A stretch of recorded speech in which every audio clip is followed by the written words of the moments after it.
नमस्ते बच्चों, मैं आप सबका लर्निंग ब्रेन में स्वागत है। और मैं आज आप सबको बताने जा रही हूँ type of cell. Type of cell याद रखिएगा।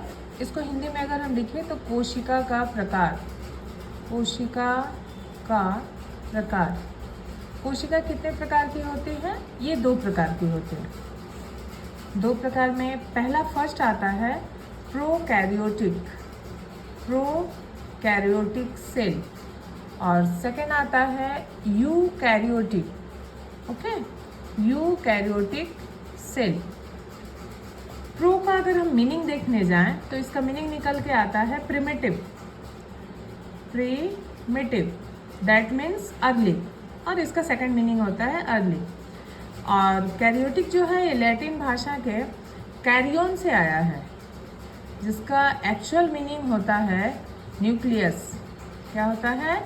न्यूक्लियस, और हिंदी में बोले तो केंद्रक। मैं आज केवल आपको प्रोकैरियोटिक कोशिका के बारे में जस्ट थोड़ा सा इंट्रोडक्शन दूंगी कि प्रिमिटिव और अर्ली का मीनिंग क्यों आया है। क्योंकि अर्थ जब सबसे पहले बना था तो उस समय ये साइंटिफिक हो या जोग्राफिकल हो, उस हिसाब से बताया गया था कि लाइफ जो है वो वाटर से शुरू हुआ था। जीवन की शुरुआत किस में सबसे पहले हुई थी? जीवन की शुरुआत कहाँ हुई थी? पानी में हुई थी। पानी में। अब उस समय जो कोशिकाएं बनी थी, उनका जो स्ट्रक्चर हो साइंटिस्ट वैज्ञानिकों ने देखा, तो उसी का नाम उन्होंने दिया प्रोकैरियोटिक सेल। इसीलिए इसको कहा जाता है प्रारंभिक कोशिका। हिंदी में क्या कहते हैं? प्रारंभिक कोशिका, प्रारंभिक केंद्रक वाली कोशिकाएं। ठीक है, इनका कैरेक्टर क्या होता है?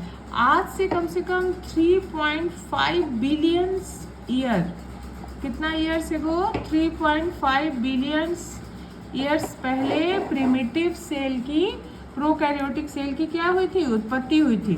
और इनका अगर हम कैरेक्टर देखने जाते हैं तो फर्स्ट पॉइंट ये पाया जाता है कि ये केवल एक सिंगल मेम्ब्रेन से बाउंडेड होते हैं। कितने मेम्ब्रेन से? सिंगल मेम्ब्रेन से। याद रखिएगा कि प्रोकैरियोटिक कोशिकाएं जो है केवल एक झिल्ली से घिरी होती है। कितने झिल्ली से?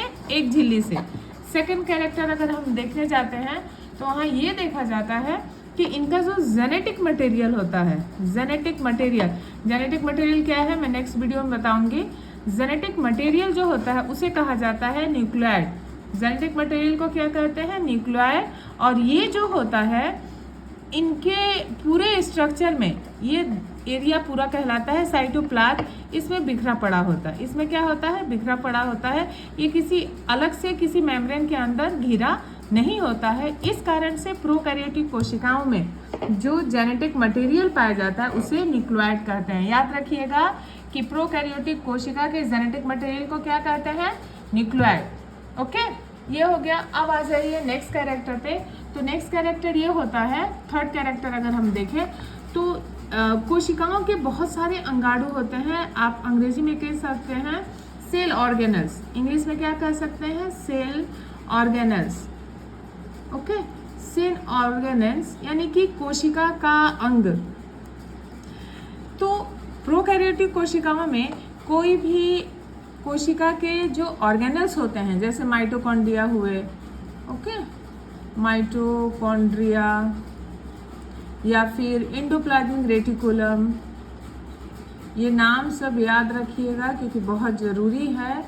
आगे जाके धीरे धीरे एक एक के बारे में, एक एक का स्ट्रक्चर मैं मेंशन करते जाऊंगी। याद रखिएगा ये 7th स्टैंडर्ड के बच्चों के लिए है।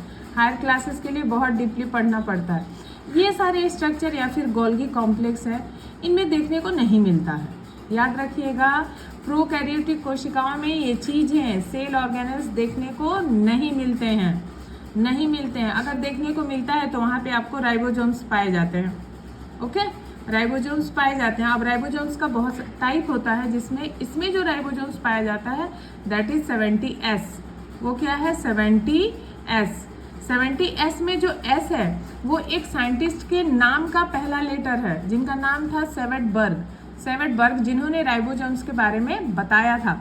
और राइबोसोम्स जो होता है ये किसी मेम्ब्रेन से घिरा हुआ नहीं होता है, ठीक है। लेकिन यहाँ प्रोकैरियोटिक कोशिका का कैरेक्टर देना है तो फर्स्ट आप क्या देंगे कि एक सिंगल मेम्ब्रेन, एक झिल्ली से घिरी हुई रचना होती है। जेनेटिक मटेरियल को न्यूक्लियाइड कहते हैं, जो कि साइटोप्लाज्म में बिखरा पड़ा रहता है। उसके बाद से इसमें कोशिका के जो अंग होते हैं वो नहीं पाए जाते हैं। राइबोसोम्स पाया जाता है जिसका टाइप क्या होता है 70S। आज के लिए बस इतना ही। नमस्ते। नेक्स्ट वीडियो फॉलो कीजिएगा और इस वीडियो को लाइक कीजिएगा। Thank you.